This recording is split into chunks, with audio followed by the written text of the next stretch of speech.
Ain't built with shipping money. It's Antiques Ahoy in a disused basement. Oh, yeah. You got a pair of them. Definitely two. There might be three. Really? Yeah, You just made my day. At a cathedral in Scotland, Drew's salvage prayers are answered. These are lovely. Well, they are. They're quite unusual, aren't they? The more I look at them, the better they get, actually. So, And at a palatial pad in South Yorkshire, Drew finds himself in antiques heaven. oh, look at that. I think Drew likes your house. I think we might be here some time, too. Drew Pritchard is one of Britain's leading decorative salvage dealers.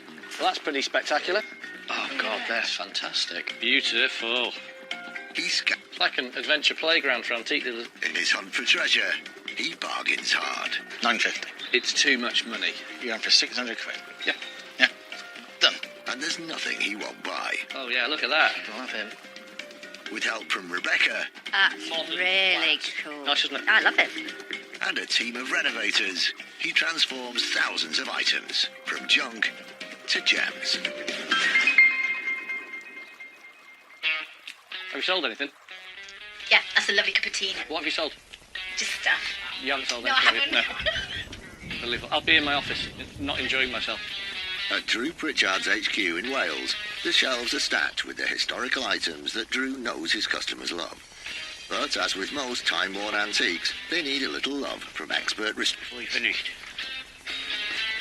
Antiques with great authenticity and a known history can be good sellers and play a key part in Drew's business. You sold it? Yeah. Where's it going to? It's going to America. Is it? Do you remember that I sort of got a specialist to look at this piece of fabric? Yes. Yeah. Yeah. And it transpired that, as we put on the website, 17th to 18th century Italian. Yes. So that provenance gave Drew an extra profit of probably about £250. History is everything. It will add to the story long term. One thing I do have a great passion for are beautiful items that are well designed, that speak of a particular area of the past. By going to historical houses, And those chances are improved as Drew sets off nearly 130 miles east to South Yorkshire in search of items with impeccable provenance at a stately home with centuries of history. Thomas Crapper was born around here. No. Yeah. And without Thomas Crapper, you wouldn't have an alternative word to call your stock. you kid.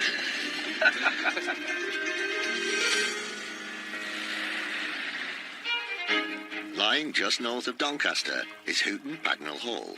Steeped in history, the earliest part of the present house dates from the 13th century, but has been subject to many additions and alterations over the years.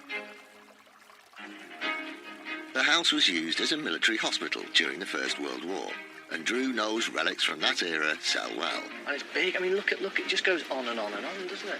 I know what's going in your head. What? The restoration there, the workshop there. And I've just filled every other shed with cars. Current owner Mark Ward Norbury is turning the hall into a wedding venue and, wanting to clear out some of the old furniture, has called in Drew. Well, I think it's going to be really exciting because hopefully he'll be pulling out some interesting things for us to have a look at and shed some light on. There's often history attached, but at the same time we recognise that you do have to move things on because, you know, it's sitting there and it's getting dusty and cobwebby and not being appreciated by anybody. So actually to give something a new lease of life, I think is a very positive thing, rather than just leaving it sitting there gathering dust for another 100 years. Mark, hello. This is lovely. Can we have a look inside? Get out of the rain. Absolutely. Yeah. Come on through. Well, certainly looks the part, doesn't it? Wow. It's a weird mix of styles, isn't it? Very It works, but it's all over the Where place. does it split then? Is it a Yeah. definite? Is that the oldest bit there? Yes, that's fine. the oldest And then, part. should we carry on having a look around? Please do. You just want to see the Georgian bit, don't you? Yeah, absolutely beautiful. Never been in this area of the country in my life. Stunning. Oh, this is a nice room. It's like a path of architectural styles. You can go, right, okay, so now we've got a little bit of sort of Romanesque, you've got then a little bit of Gothic, and then you've got, Georgian, you've got Victorian, industrial building sort of architecture here as well from the 18th and 19th century. It's a real mix, but it's like a book. You can read the house. Has many more treasures tucked away upstairs. Ooh, look at this. Oh, hello. Lovely bears. Yeah, Black Forest bears. Oh, you've got loads of them. Oh, that's a belter. I've never seen one stood on his hands before. Oh, look at that. Oh, I think Drew likes your house. that's gorgeous.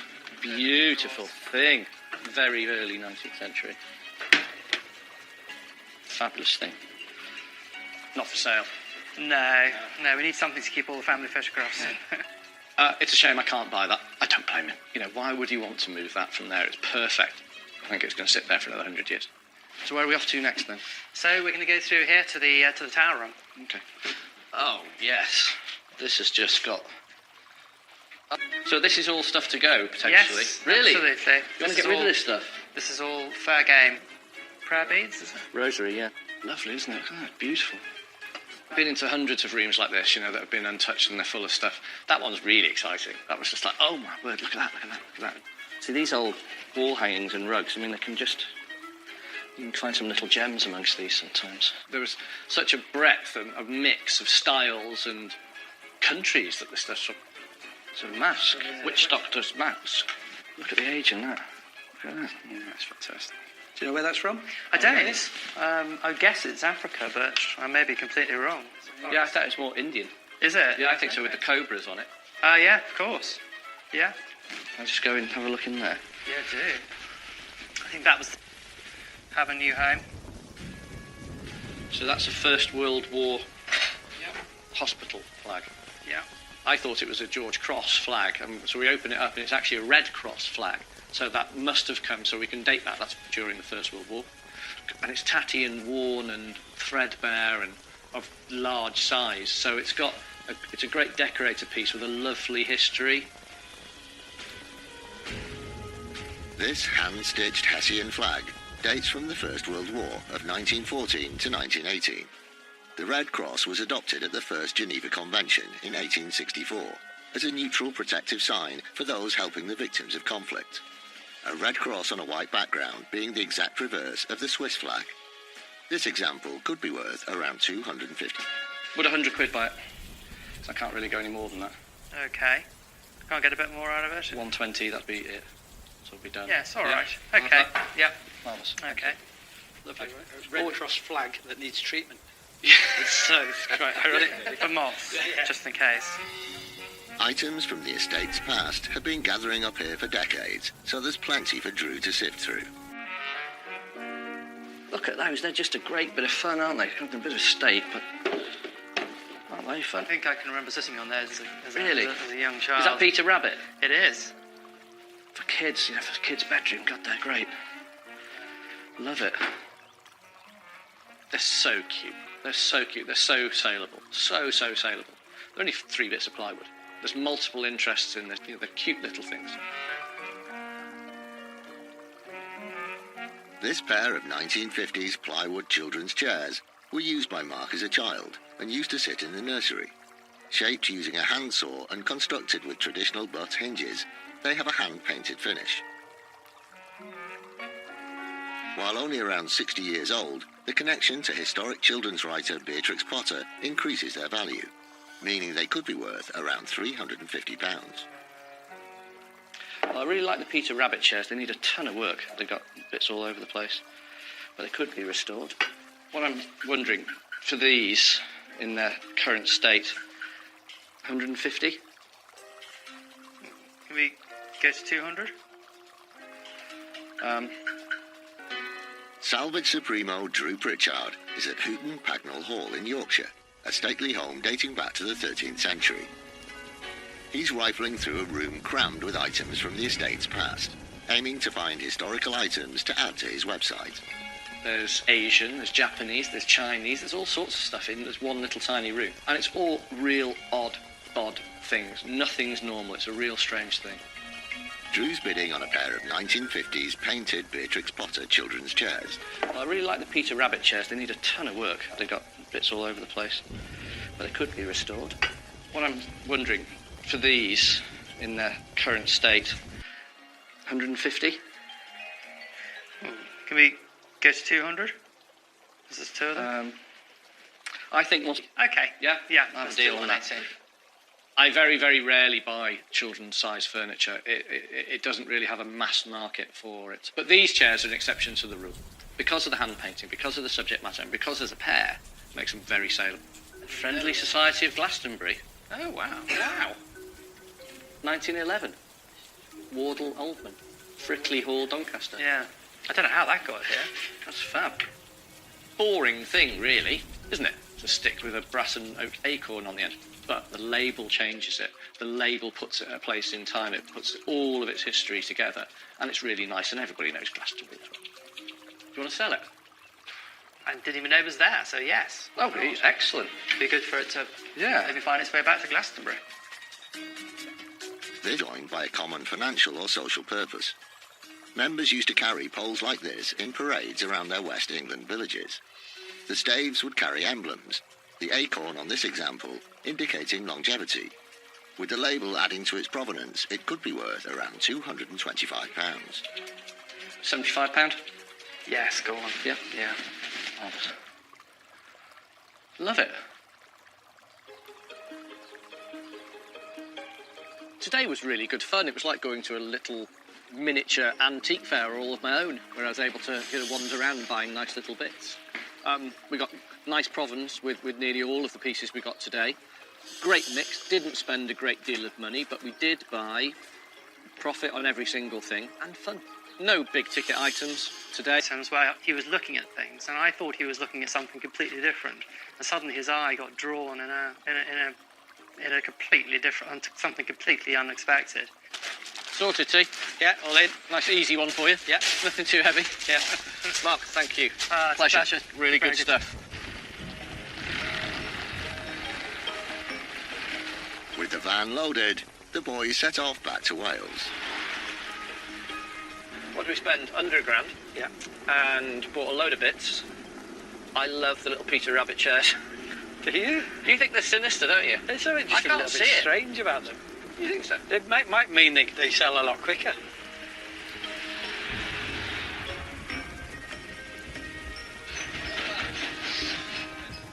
Look at these. Can you just make up some more pegs like this, Gav? Give them a polish. Job done. Bosh. Cast iron. Solid gold. Profit. Yeah, Boom. yeah. Cool, huh? They've lasted well, haven't they? No, look at these two. Completely dumbfounded. No. Well, you like them. There's not a lot of work to do. Staff of the Friendly Society of Glastonbury bought in Wells in 1911. Frickley Hall. Frickley Hall, Doncaster. So whatever you do, this is worth naff all, really, Don't lose that. without that. No pressure. The Glastonbury stuff, Drew has only bought because of the label. Otherwise, it's just a stick with a very funny acorn sitting on the top, and it really hasn't got much value. That tag says it all. Red Cross. Red Cross. Dr. Bernardo's. The house, during and after the First World War, was a military hospital for the injured soldiers. So this would have been flying from the house. So it's got a fabulous history. We know exactly where it was for, all Where the it's states, from. everything. It's just lovely. Great thing, isn't it? It's absolutely a wonderful piece. The flag is actually an epitome of what Drew loves about antiques. Most people might look at it and go, well, it's a load of tat. But it's not. It's time-worn. It's got history. It's perfect. Nice bit of social history. Yeah, that was it from them. Yeah. Medium wash. Medium wash. Don't put it in the wash, whatever you do, there won't be anything left of You it. keep this in the office. Yeah, it's nice. Just Unloaded, Gav gets straight to work on the chairs. Having been used by children and then discarded in an attic room, they fall into some disrepair, and Gav will need to work on making them usable again. I need to make 6 of these. As you can see, they're missing. They're a bit creepy. These are a bit weird. Looks kind of sinister, the rabbit, like he's done something wrong. Freaky.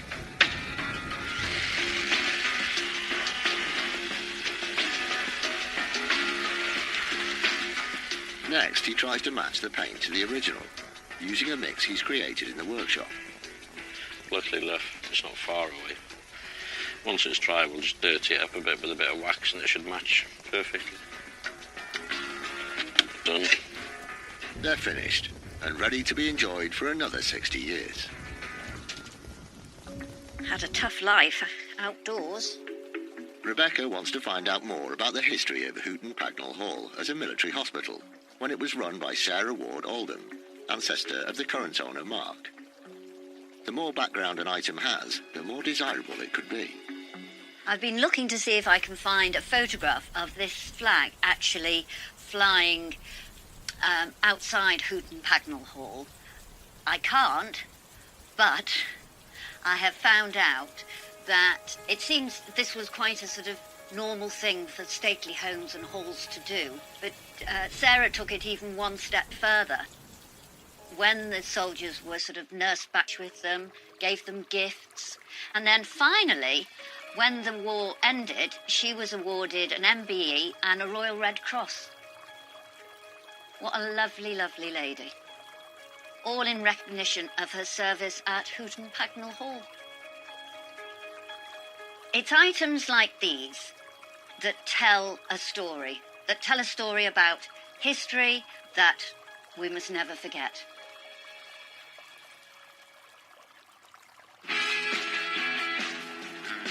Ecclesiastical locations are places Drew can often pick up items with huge historical provenance, and he's received an invitation to visit a cathedral 280 miles north in Edinburgh. Edinburgh is renowned for its rich history and Georgian Mary's Episcopal Cathedral. Boasting stunning neo-Gothic features, the church is run day to day by Vice Provost John McCluckie. He's hoping that Drew takes an interest in some of the treasures they're looking to clear out of the cathedral's vault. St Mary's Cathedral was built in 1879 and was completed in a short space of 6 years.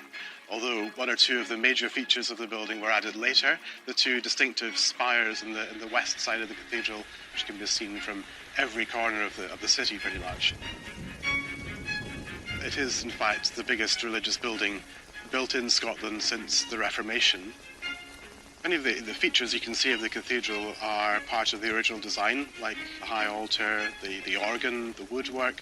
With the church. We're off to meet John, and they've given us a call. They've got a few things they want to clear out, because this sounds really old-fashioned. Sounds like the start of a joke. They need money for the church roof. Edinburgh Zoo, we've been there. We have. They let you out? We haven't really had the pleasure of dealing with an antiques dealer here before, and it would be really interesting to see what an expert eye can tell us about some of the items that we have here. Hello. Welcome. How you doing? Nice to meet you. Good to see you. How are you doing? I'm John. I am T. I'm John. Good to meet you. Thanks for having us. Yeah. My pleasure. Yeah. This is huge. Yeah, it's quite a space. It's quite an amazing space. Yeah. I have to say that this is one of the grandest religious buildings we've been asked into to buy things from. It was designed an absolute design genius. It's incredible, one man's vision, and this pure reformed Gothic taste that the building is in. The excitement of finding new things and learning about new design and who designed this and who designed that and how that's manufactured, it keeps me fresh. It really does. I love doing it. So a few things to show you in here. So we have a few pieces in the safe here. Okay. If I pull this open for you. Here is damaged, but it's rather a very ornate crucifix, but as you can see, nice. It's suffered a fair bit of damage over the years. That's a shame. The figures come off. This is a rather interesting historical piece, really. It was, according to the description on the back, it's a rather ancient icon of. It's not St George, although this will like him. It's probably one of the military saints from the Byzantine period. But hang on, we've got a name up here, haven't we? Saint Demetrius, maybe. Yeah. I'm not quite sure exactly who, but the inscription on the back. Bought from a Russian church during the Red Revolution in 1917 by a Greek merchant. Mm-hmm. It's all a bit sketchy, isn't it? Very sketchy. Yeah. Very sketchy. Yeah. Icons are religious works of art, most commonly paintings from the Eastern Orthodox and certain Eastern Catholic churches. Russian icons can date from as far back as the 10th century, and though typically painted on wood, some, like this much later example, were made of copper or bronze. These are not rare items. There's thousands of them around. They are collectible, and as we know, Russia is now a powerhouse with money. So they are buying back their old art as well. His face there, look at that face there. You can see the lance coming through there, all the way through, and then the splatter of blood. Yes, it's fairly gory. Yeah. For which reason we probably wouldn't want to have it on show, but it's you want to sell it? Rather precious.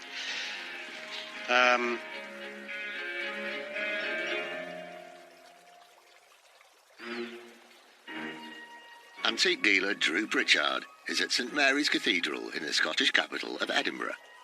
There's always been a trade in ecclesiastical artefacts, whether they are religiously important or, from my side of things, decorative and useful. He's been art and is seeing if there's a deal to be done. His face there, look at that face there. You can see the lance coming through there. For which reason we probably wouldn't want to have it on show, but it's you want to sell it? Rather precious. Yeah, I mean, I don't think we need to look into that, and, given its provenance and being a donation from a former bishop. But yeah. If it comes on the open market, I'll definitely be interested. Yeah. That's Okay. sure. We'll certainly bear that in mind because it's. But you need to check that you can.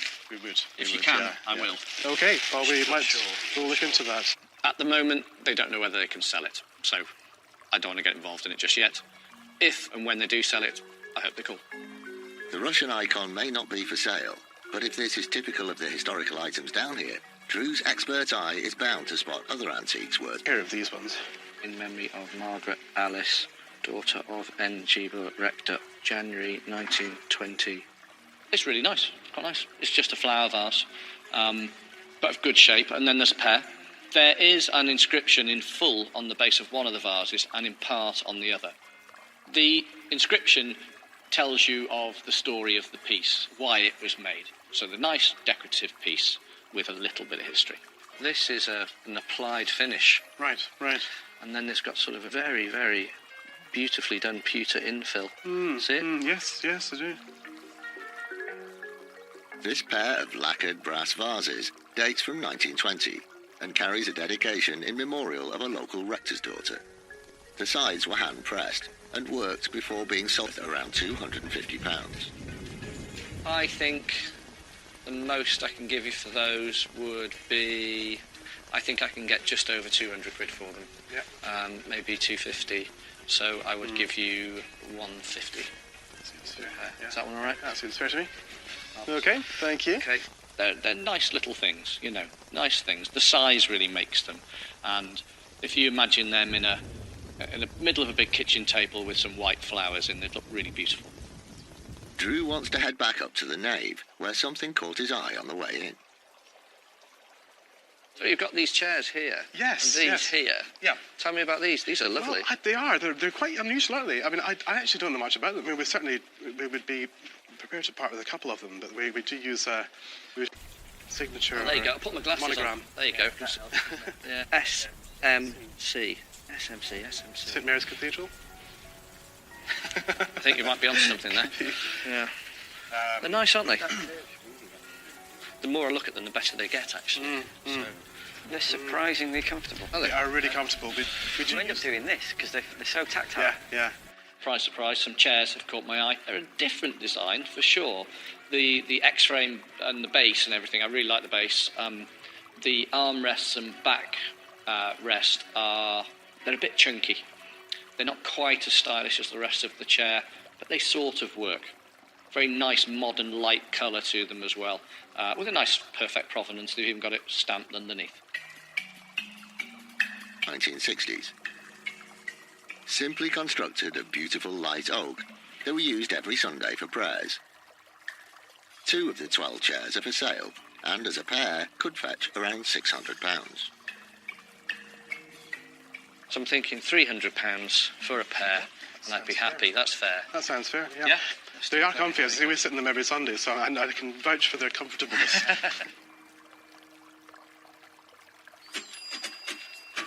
Having secured 2 pieces with excellent provenance, it's time for tea to load the van. There is an enduring appeal for ecclesiastical antiques. And the one thing that you do get from buying from these ecclesiastical buildings and from churches, or whatever it is you get perfect provenance if you've got the piece that is designed for that building initially. Enjoyed. Great to discover some new things about some of the features of the cathedral, and to learn a bit more about some of the objects we have here. So it's been a really good day, really enjoyable. It was very reassuring that Drew gave us a very clear understanding of why he gave us the price that he did for each of the objects. Not bad. That's Glasgow Scottish, that is. Edinburgh's like a little bit more like this. It was a fantastic day. You're going to have this accent all the way back. Oh,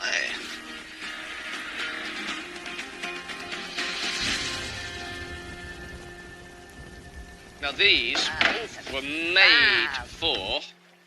These were made for the cathedral. Oh, I love They're it. marked underneath St Mary's Cathedral. Right. Paid 300 quid for the... For that church, cathedral, whatever.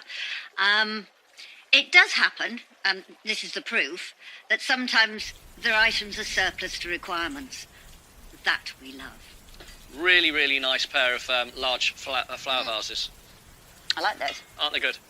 Gav, just wipe their face, please. I like the colour. I like the colour. I think the colour's the best bit. You've got to imagine them in a nice, bright white kitchen full of flowers. They look fantastic. So, give them a wipe and get them straight online. That was all we got from there, really. Yeah. That was the lot. Perfect provenance. There, that was all there was. Next, Drew's heading over 300 miles away to Kent. He's visiting a house that's been in the same family for generations. So we're off to see him from Shipping Money. It's an old Victorian house that's been in the family for about 300 years. And what I'm hoping is that it's one of those houses that's been in the family for so long. Hopefully there's some goodies lying around that have been squirreled away.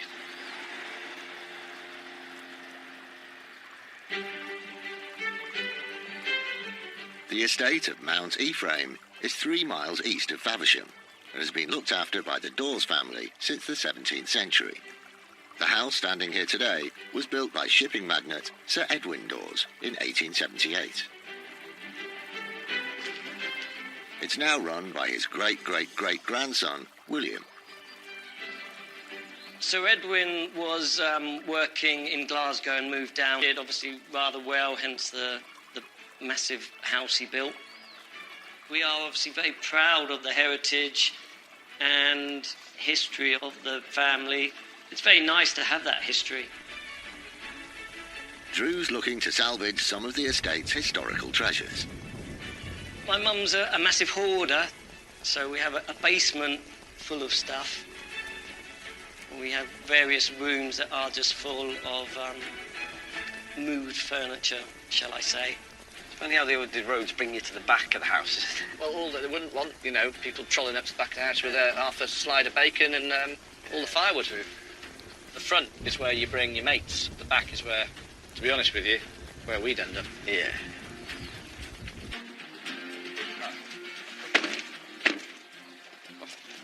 William. Drew, nice to meet you. How you Nice to doing? meet you. How are you doing? Yeah, very well. Come this way. Yeah. So, blimey, look at that. Yeah, Wow.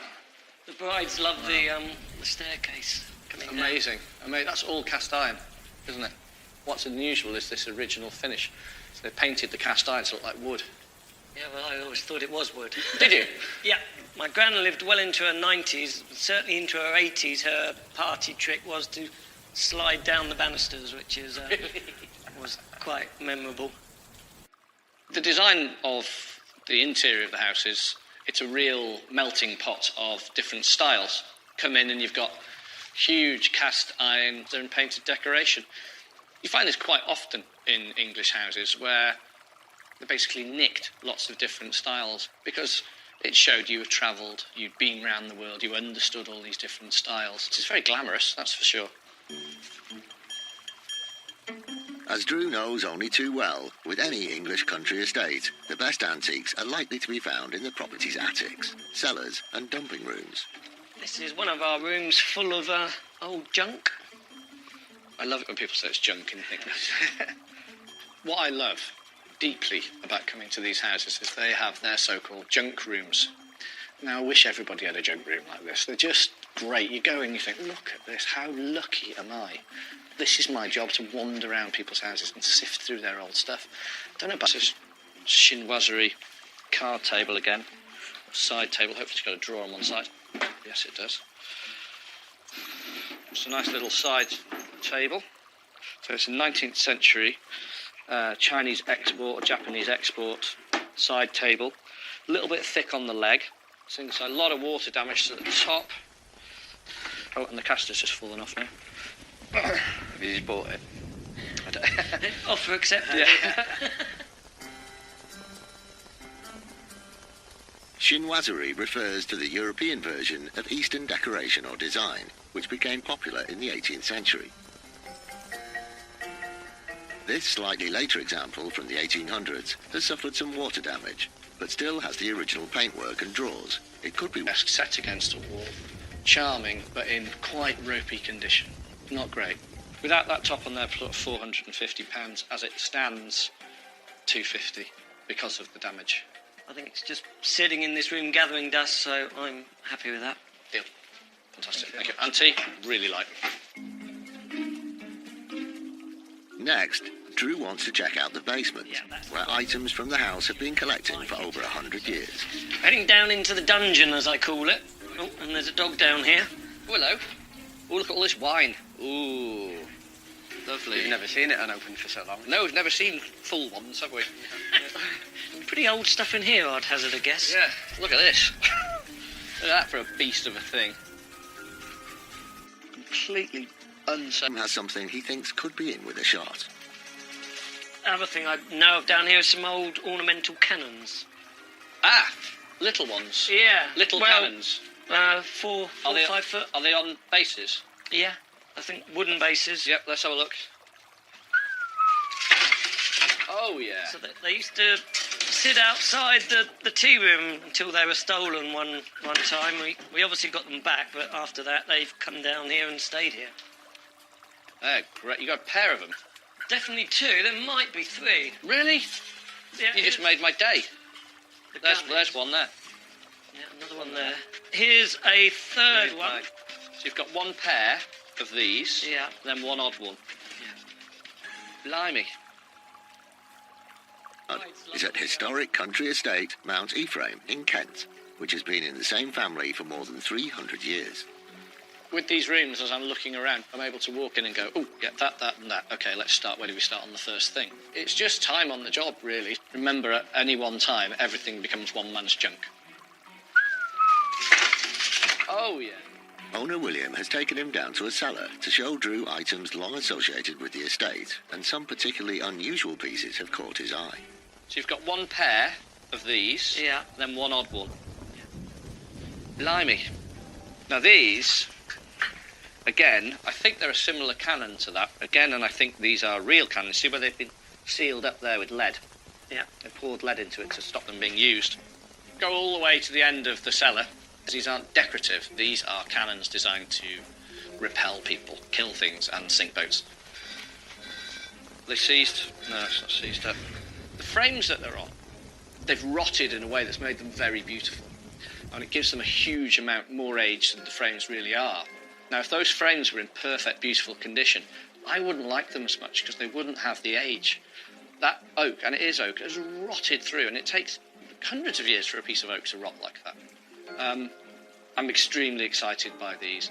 These cast iron cannons are genuine 18th century naval guns, mounted on estate-made 19th or early 20th century oak carriages with cast iron wheels. Purchased by one of William's predecessors, they would have been a display of wealth and knowledge of naval warfare. Around £3,000. How to value them is really tough. Now, if they're a pair of lawn cannon, ornamental lawn cannon, I can value them, that's no problem. Haven't got a clue. That one out there I think's worth 600 quid. These ones, what do you think, T? I think they're bloody heavy. All right, okay. I'll throw a bid in, £1,000. For these 2? These 2. And 600. That one I think I can get 600 out of it, so I'd want to pay it a little bit less. Yeah, sure. Can we say 500 quid for that one? So 1,500 quid for the 3. Yeah. Done? Marvellous. Thank you very much. Thank you. I'm really, really sorry. You're not really. You can shoot me with them afterwards. But any history that can go with an item should be kept with it. So they've been here an awful long time. We will say, this is where they've come from. It will go on the invoice when sold. So hopefully that will stick with them. And history is everything. So it might not add to the price, and it won't in this case. It really won't. But it will add to the story long term. I think he was very fair and no complaints from me. It was easy. I've done in. You have not done anything. Hello. You had loads of massive Polish fellas helping you. They were really good. Thank you, mate. Well, thank you very much. Appreciate it. Yeah, nice to meet you. Thank you so much. Big heavy cannon. Thank you very much. Cheers, Okay. bye-bye. See you later. Have a good journey. With a good haul and some provenance to help them sell, Drew wants to get the antiques back to base as soon as possible. Cannons. Real cannons. What's lovely about the cannons is that they came from a house that was built from the money made by shipping. So the history and the provenance just all tie up together so nicely. So basically you poured the gunpowder in there, Yeah. and there was a wick. Yeah, roll the ball down the other end, pack it in, wallop. The cannons are sent straight to Gav for some much-needed restoration. Time for the operation. They can't go on the website until the oak bases have been treated.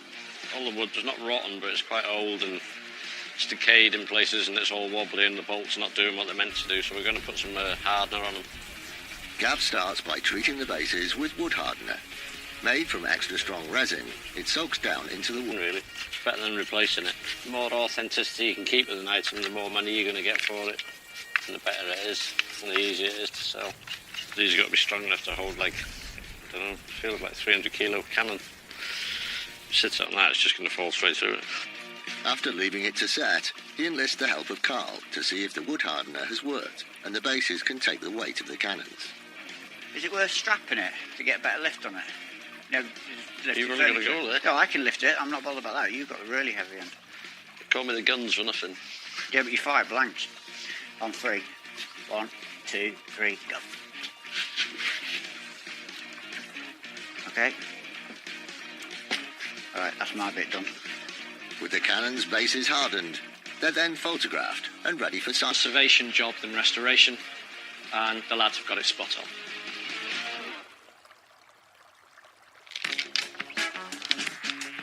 Drew's judgment when securing items with provenance was right on the money, as the staff from Houghton Pagnell Hall swiftly sells to a dealer in Northern Ireland, purely because of its original label. The 2 chairs from St Mary's Cathedral go quickly too, purchased by a gallery owner who kits out his studio in central Paris with design-led mid-century furniture. A Beatrix Potter enthusiast from Birmingham buys the Peter Rabbit chairs for his grandson, where they'll be pride of place in a child's nursery again. And the single cannon shoots straight out of the door, bought by a private collector in Kent, who lives just 30 miles away from Mount East. Initially, and he tells me that he just had to have it. But I possibly took a little bit of convincing initially, but now it's here. We both love it, and it's obviously quite a quirky item for us to have in our back garden. I guess for me, having a small baby, possibly there are other things that I would have looked to spend the money on, but now it's here. We really love it, and it's a part of our home now, and it's nice to own this part of history.